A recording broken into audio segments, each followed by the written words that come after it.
January 12th. It is cold here in Tokyo. We are getting ready to head to Tokyo Auto Salon. Today is Friday. It's technically known as Media Day. And if you have a special pass or vendor pass or media pass, they'll let you in at 9 a.m. For the general public, I believe it opens at 2 p.m. And this is the day to come in. If you can get in early, cool. We'll be able to get more shots and talk to more people because there's less consumers coming in or people walking around and so forth. So Friday's the day to come. Saturday is way more crowded. Sunday, good luck. I always typically try and get there Friday morning, talk to the vendors. For International JDM, we try to buy all the goods and buy them all out. I have a habit of going everywhere and just buying everything. When I go to Auto Salon, of course, I'm checking out the cars, the new product, and enjoying the venue itself. But a lot of times it's touch base with vendors, see what products we can talk to them about developing, trying to keep their interest in the older JDM cars because a lot of these manufacturers, the original owners have retired, passed away, aren't around the company anymore. And these new corporate companies that take over, they're more numbers driven. I literally fight with the manufacturers in Japan to keep producing parts for like Skylines, Silvias, Chasers, Cressidas, because they may not see that many cars in Japan because we've kind of pillaged them of these cars, but they're still around. And now in America, we get to enjoy them. So we need the JDM parts for them. So it is a constant battle, and I'm sure you guys know this. You guys see a lot of parts getting discontinued or hard to get, and it's driving up the pricing in the market. But it's at shops that are always fighting to keep the industry alive in the US, and I go to these meetings, talk to them, show them what we're doing, say, hey, we're working on this many Skylines, we're working on this many Silvias or this many cars, please make us parts again. It's a constant battle for shops to show up and talk to the manufacturers and tell them, look, dude, please make these parts. So that's my biggest goal at these shows, is just to make sure they're still developing parts, touch base with our network of manufacturers and vendors, and tell them, look, it's still going strong, so keep making it. This guy's driving and sleeping and driving.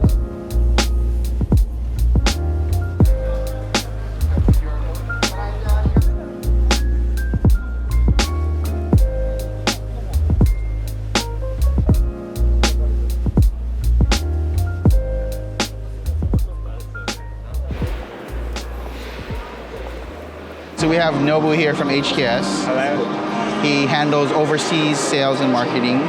I met him because he gave me a tour of HKS facilities when I surprised and stopped by, but he was forewarned to be careful what he says and shows me. I also learned that he's an actual drifter as well with what kind of car was it? Skyline. Oh yeah, so loves drifting and so forth. What do you mostly do if you get to go to events and so forth?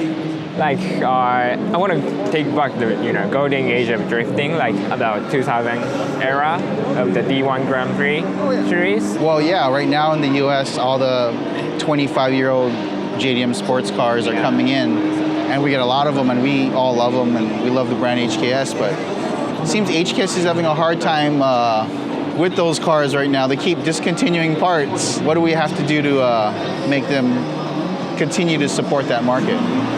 Some parts are unfortunately discontinued because of the raising the cost of the materials. But we try to figure out developing new products for those JDM parts. So yeah, please stay tuned for HKS.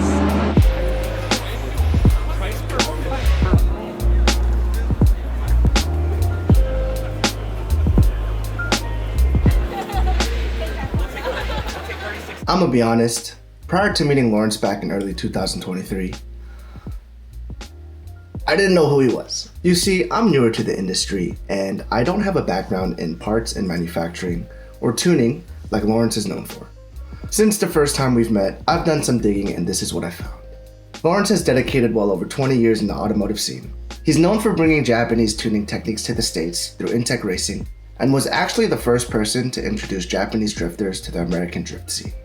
Since then, he's bridged Japanese manufacturers with American consumers, providing parts from HKS, Grady, Apex, and more. I've got the basics down, but I'm curious to see what the other industry giants have to say about Lawrence. So the goal for me today here at Tokyo Auto Salon is to figure out the decades of accomplishment and support that Lawrence has brought to the automotive market. I pulled some of his buddies aside and had to ask, who is Lawrence Ojas? Now that Lawrence is gone, we're going to talk a lot of shit. Oh, perfect. Let's do it. So I've been working with Lawrence for about 3 years. He is a pain in my ass, but it's always fun working with him. We always bicker back and forth about a few things, trying to figure out what he wants to do, what we want to do with him. So it's always a good time. First time I met Lawrence, it was with a group of people, and like everybody was telling me about how he knew all the guys in Japan and who did all the old school tuners from the 90s and things like that. So he was all friendly with them. And having that like background, definitely bringing that to America has helped him grow a lot. And so with that being said, it's like a lot of people know of him, heard of him, and worked with him quite a bit. Mosh mosh. What do I know about Lawrence? Lawrence will steal your man, so keep him away from him as much as possible.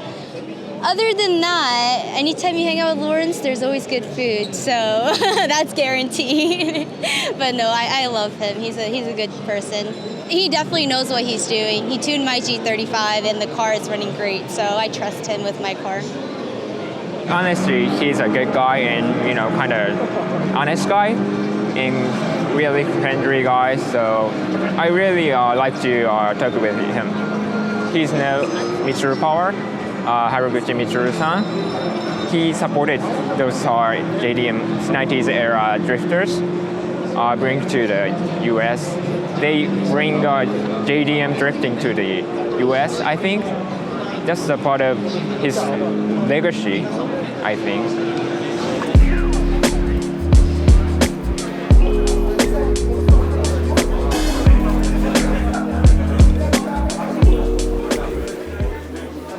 There's just one Asian guy up in Seattle that's hardcore. And I think that stood out a lot back in the days, especially when Formula D started, more than 20 years ago. There wasn't a lot of characters in the scene. I mean, there was a lot of people. And I think he was just one of the few that stood out. I met him last year on the Elite Showcase in Indonesia. He's super nice, kind, and caring everybody. MVP real man, bro. Give me one juicy gossip of Lawrence. Come on, girl, talk some Juicy gossip? juicy gossip. Oh my god. Oh. He has a... I have known Lawrence for nearly about a decade. He has always been one of the icon in our industry. His tuning abilities, he's really a true car guy, and particularly in the JDM world. And he actually has brought a lot of the tuning techniques and things like that, over to the stateside. So, yeah, I have to say that, he is important. Great customer, but most importantly, a great guy. In this industry, it's very difficult to have somebody that we know that contribute to the industry. There's a lot of guys that just kind of comes and go in this industry, particularly somebody who is a business owner, and he really try hard to really engage with customers as well as vendors. Lawrence first got into the Formula Drift. Mainly is just really when the sport's starting to head towards the Pacific Northwest, and Lawrence really kind of took the opportunity to get involved. But also at the same time that because he does have a lot of connections and he knows about those cars, from his mentor over on the Japan side. So he was able to really kind of bring that over and really kind of help expand the drift scene, over on the Pacific Northwest. So I have to say, yeah, he's an OG when it comes to the drift world.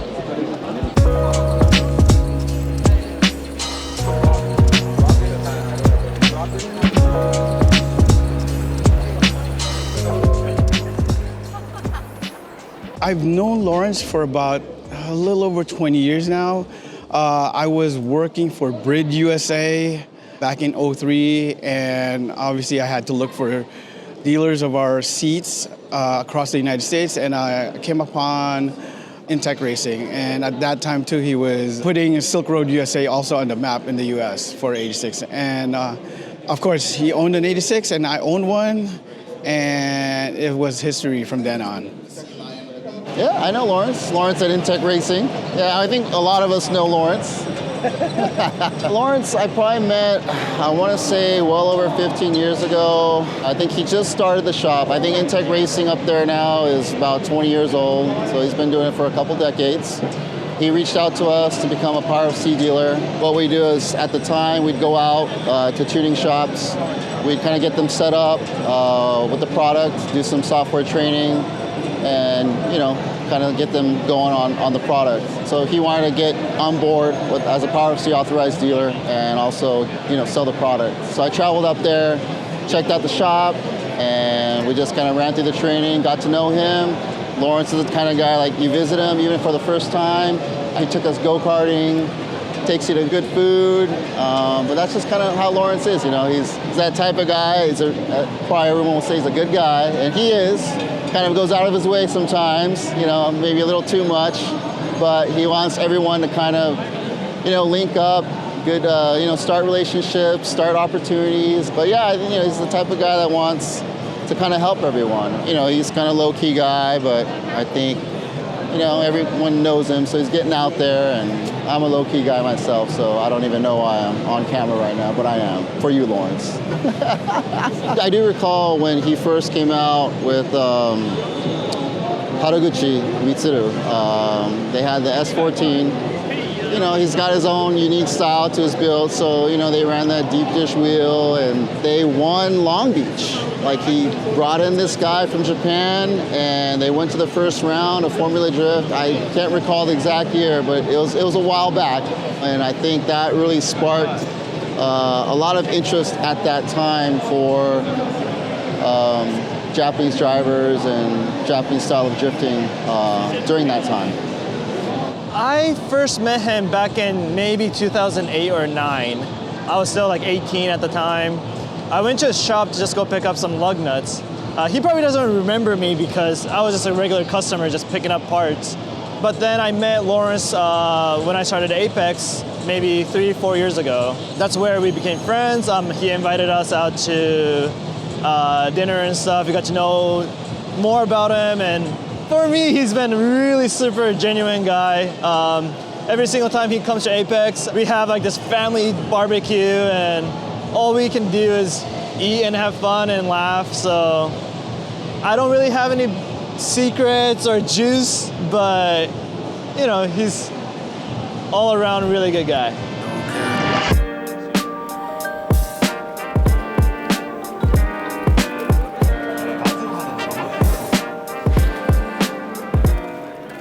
So this year, 2024 Tokyo Auto Salon, it was great seeing a lot of friends from all over the world, talking to the vendors and basically seeing what they have planned for 2024.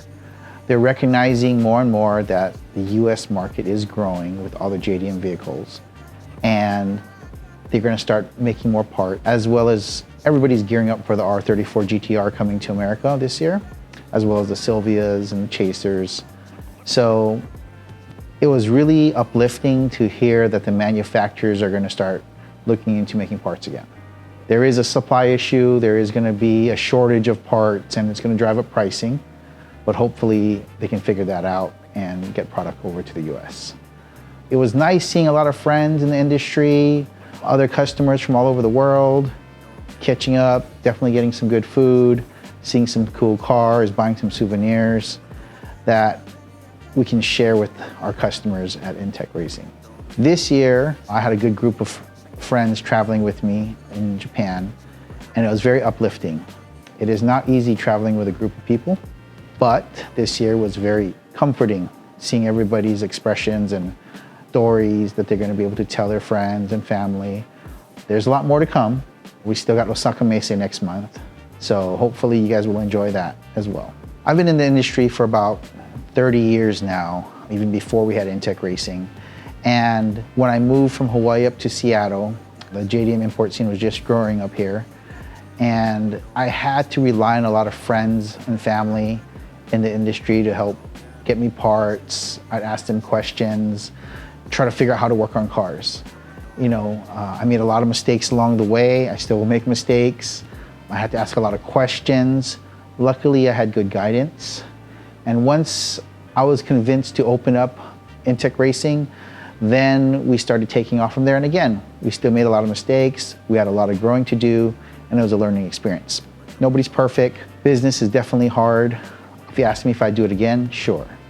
But some of the people I have to thank in the industry that got me started with this import love will probably be people like Jin from HDS, Kerry Inayoshi from Hypersports, and Wade.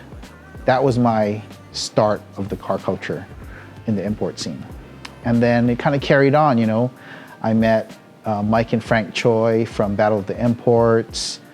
We started doing stuff at D1GP with like Ricky Nano, and we kind of just snowballed effect from there. When I went to Japan and started studying tuning and stuff, there was a shop called Quarter Mile R, which we visited. I was lucky enough for the owner, Keisuke Nishimiya, to he took me under his wing, introduced me to the car scene in Japan, introduced me to a lot of people, started helping our tuning and so forth. You know, I encourage people to learn how to tune, you know, learn how to work on your car. At first, I didn't want to share a lot of the secrets, but you know what?